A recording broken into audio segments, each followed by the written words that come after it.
Fíjate, hay un dato que, la verdad, cuando lo leí, me voló la cabeza. Genéticamente, hombres y mujeres somos idénticos en más de un 99%. Ajá. Pero esa diferencia casi insignificante, influye en cada una de las células del cuerpo. ¿En todo? Sí, determina desde cómo los nervios registran el placer hasta cómo las neuronas van construyendo nuestros pensamientos, nuestras emociones. Es una idea súper potente. Y es justo el punto de partida del material que vamos a analizar hoy. Que es el libro El cerebro femenino de la neuropsiquiatra Loam Brizendine. Exacto. Y la misión que nos planteamos es usar su investigación para explorar esos fundamentos biológicos que van formando la realidad neurológica de la mujer, Desde el útero, ¿no? desde el útero hasta los primeritos años de vida. Claro. O sea, vamos a desempacar cómo se construye este cerebro, qué lo está impulsando y por qué, según la autora, percibe el mundo de una forma tan particular. Es casi como si viéramos los planos originales de un edificio complejísimo. Y creo que es fundamental aclarar la premisa de Brizendine desde el principio, porque es lo que le da sentido a todo, ¿no? Ajá, para que se entienda bien el contexto. Exacto. Ella dice, la biología no es un destino, no es una sentencia. Para nada. Digamos que es una configuración de fábrica muy poderosa que guía nuestros impulsos, pero la idea es que al entender ese manual, pues ganamos la libertad de elegir si seguimos la programación o no. Claro. Se deja atrás por completo esa vieja idea de que el cerebro femenino era solo una versión, pues, deficiente del masculino. De hecho, la autora arranca justo con esa diferencia física, la más obvia, que se usó por muchísimo tiempo para justificar esa idea de inferioridad. Que el cerebro masculino es más grande. Exacto, un 9% más grande en promedio. Y claro, en el siglo XIX los científicos decían, pues ya está, caso cerrado. Más grande es mejor. Claro, era la conclusión fácil, pero pues totalmente errónea. Lo que la neurociencia moderna nos muestra, y el libro lo subraya muchísimo, es que ambos sexos tienen la misma cantidad de células cerebrales. Ah, o sea que no es un tema de cantidad. No para nada. La diferencia está en el empaquetado. ¿Cómo que en el empaquetado? En el cerebro femenino, esas células están muchísimo más juntas, más densamente conectadas. La autora usa una metáfora que es muy visual. Es como si estuvieran embutidas en un corsé dentro de un cráneo un poco más pequeño. Órale. O sea, no es menos potencia, es una arquitectura distinta. Y para entender cómo funciona esa arquitectura, me imagino que hay que hablar de las hormonas, ¿no? Totalmente. Son como los mensajeros químicos que dan todas las órdenes. Brizendine los llama el elenco principal de toda esta obra. Y la estrella indiscutible es el estrógeno. El famoso estrógeno lo describe como el rey, potente, arrollador y un gran amigo de las sustancias que nos hacen sentir bien, como la dopamina, la serotonina.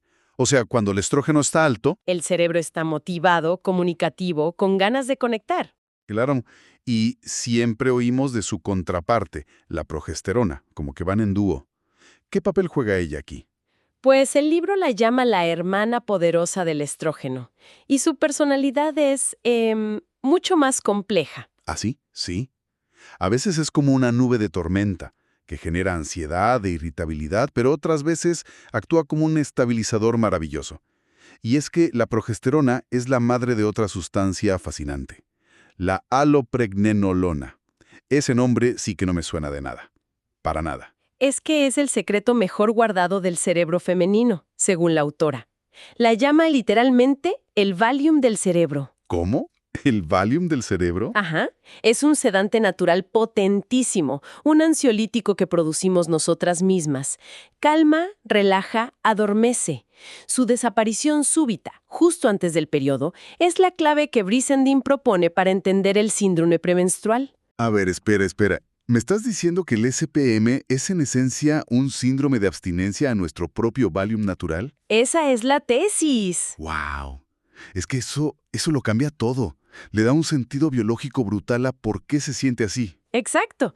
Y bueno, en el otro extremo del espectro está, por supuesto, la testosterona. Claro. La descripción que del libro es súper directa. Rápida, enérgica, centrada, arrolladora, agresiva, insensible. No está para mimos.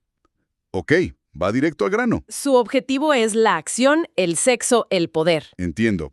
Y para completar el elenco me falta la que promueve los lazos, ¿no? La oxitocina. La gran pacificadora. Brizendine la describe como la hormona esponjosa, mimosa. Qué buena descripción. Sí, es la que nos hace sentir placer al cuidar, al ayudar y conectar. Es el pegamento de las relaciones. Y estas hormonas no actúan en el vacío, ¿verdad? Se conectan con un hardware, con una estructura cerebral. Exacto, con el escenario donde actúan. Y el libro menciona unas diferencias estructurales clave. Por ejemplo, habla del córtex prefrontal. El que a veces llaman el CEO del cerebro, ¿no? El que toma las decisiones racionales y frena los impulsos. Ese mismo. Pues bien, según la autora, en las mujeres este CEO tiene una oficina más grande, con más personal, más recursos. Ajá. Esto le daría una mayor capacidad innata para observar y gobernar las emociones, tanto las propias como las de los demás. Un CEO más robusto. Entendido. ¿Y qué otra área destaca? Otras dos muy importantes.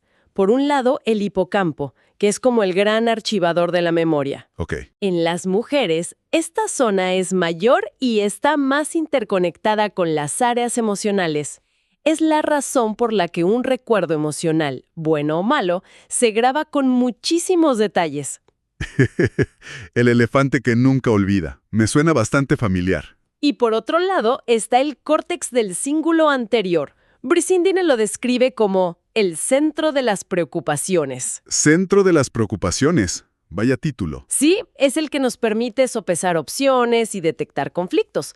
También es más grande y activo en las mujeres. Ok, y en los hombres, ¿cuáles son las áreas más grandes? Ahí las dos áreas que son significativamente mayores son la amígdala, el núcleo del miedo y la agresión, la bestia salvaje, como la llama ella, Wow. y los circuitos dedicados al impulso sexual, que ocupan, fíjate, 2 veces y media más espacio cerebral. Lo que es fascinante es pensar cuándo se definen estas diferencias.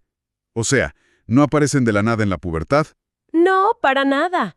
Y aquí es donde el libro presenta una de sus ideas más, yo diría, revolucionarias. A ver, El cerebro femenino es el diseño por defecto de la naturaleza. ¿cómo que por defecto?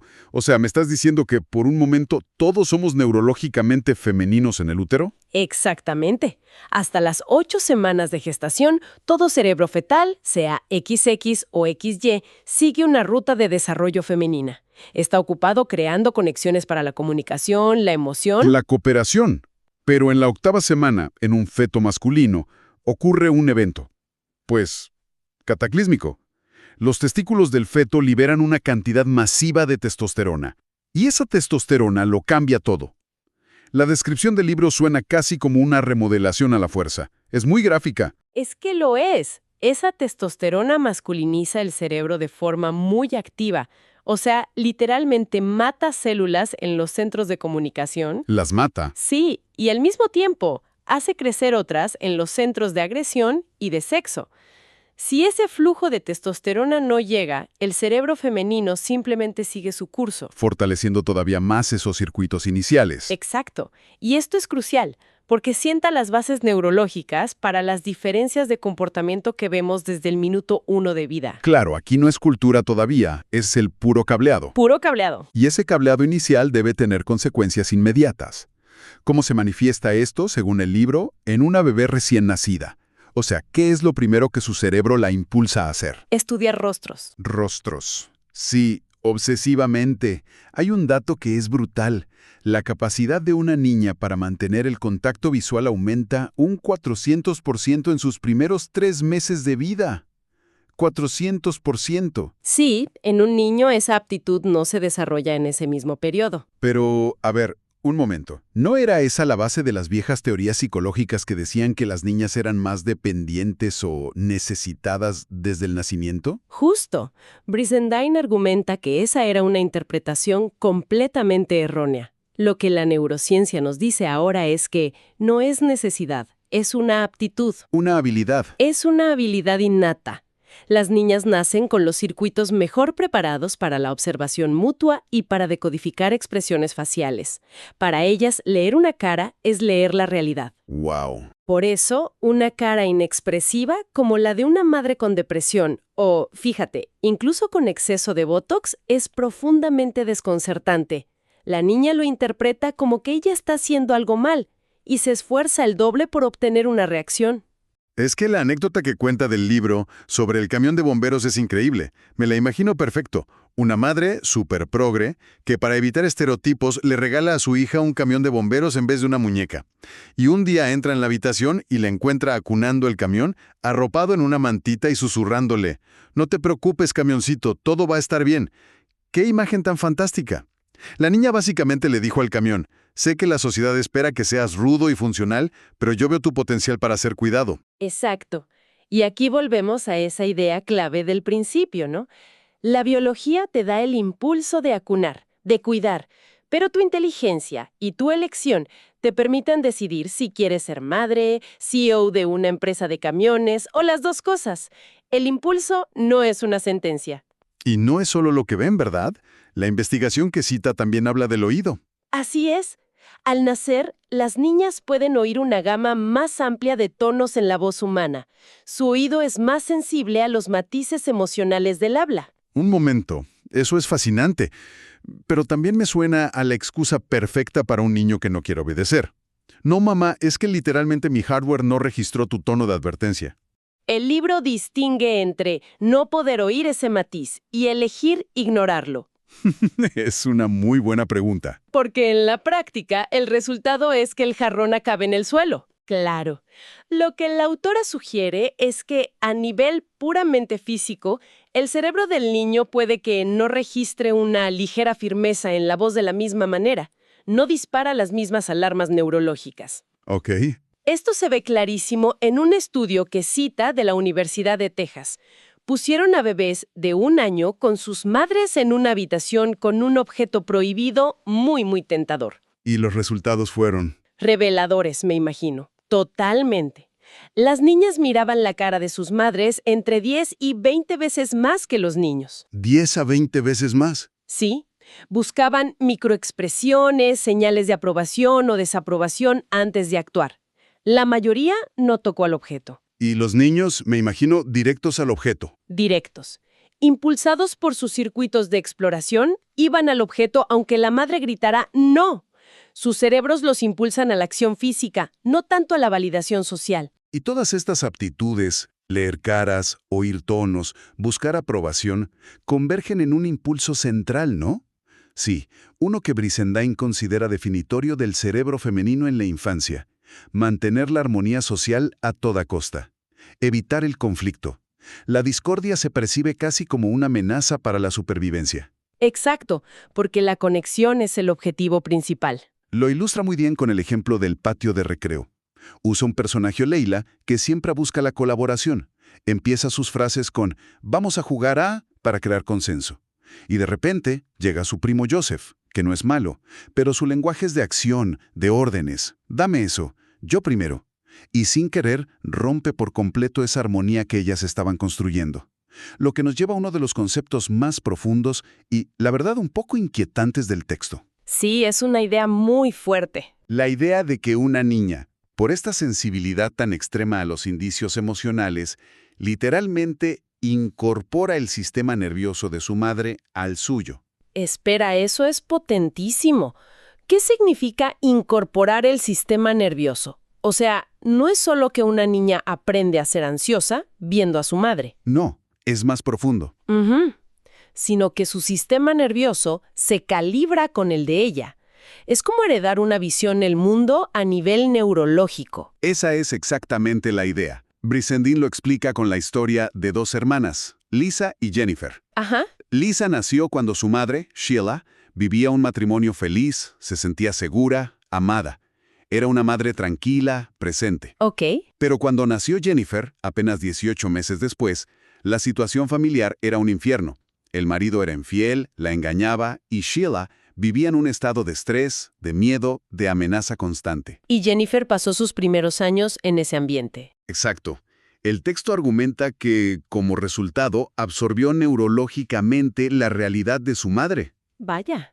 Creció y se convirtió en una niña desconfiada, ansiosa, que proyectaba esa amenaza de infidelidad y peligro en todas sus relaciones, incluso cuando su madre ya se había vuelto a casar y era feliz. O sea que su sistema nervioso había grabado el mapa de la inseguridad. Se quedó grabado. Brissendin lo llama un sello epigenético. Cita investigaciones en mamíferos que sugieren que el estrés materno se transmite a la descendencia y que afecta de manera más profunda y duradera a las hijas. Claro. Las madres estresadas son menos solícitas y sus hijas desarrollan sistemas nerviosos que son más reactivos al estrés, lo que cambia su percepción de la realidad para el resto de sus vidas. Y no es algo que se aprende conscientemente, es algo que se absorbe a nivel celular. Justo. Entonces, si tuviéramos que destilar las ideas clave de esta primera etapa, diríamos que el cerebro femenino no es una versión defectuosa o más pequeña del masculino. No, para nada. Está programado de manera diferente desde la gestación. Está optimizado para sobresalir en la conexión, la comunicación y en la lectura de una cantidad de matices emocionales y sociales que es abrumadora. Y es crucial cambiar la perspectiva sobre esto, ¿sabes? Lo que antes se veía como debilidad, la sensibilidad, la preocupación por la armonía, Brissendin lo replantea como talentos evolutivos. Habilidades. Sí, son habilidades altamente desarrolladas que, durante milenios, fueron clave para la supervivencia, para cuidar de crías indefensas, para predecir el comportamiento de un macho más grande y agresivo, y para forjar alianzas vitales con otras hembras. La biología nos da un punto de partida, una tendencia, un impulso. Pero como decíamos al principio, que creo que es la idea más importante, no nos encadena. Justo. Y al final de eso se trata. De entender que tienes, digamos, una configuración de fábrica que te inclina a ciertas cosas, pero no eres un robot. Claro. Conocer el manual te da el poder de anular los ajustes predeterminados cuando quieras. Te permite entender por qué sientes el impulso de actuar de cierta manera y, con esa conciencia, puedes elegir si sigues ese impulso o si tomas un camino diferente. La biología influye, pero la inteligencia y la voluntad pueden reescribir el guión. Para cerrar, me gustaría dejar un pensamiento que se desprende de esto que acabamos de analizar. El libro sugiere que el estrés materno durante los primeros años deja un sello epigenético neurológico más profundo en las hijas, creando sistemas nerviosos más ansiosos. Ajá. Si pensamos en nuestro mundo moderno, donde las presiones laborales, sociales, económicas someten a muchísimas mujeres a un estrés crónico, ¿qué implicaciones a largo plazo podría tener esto en la configuración neurológica de las futuras generaciones? Uf, es una pregunta muy fuerte. Es una pregunta que se queda resonando.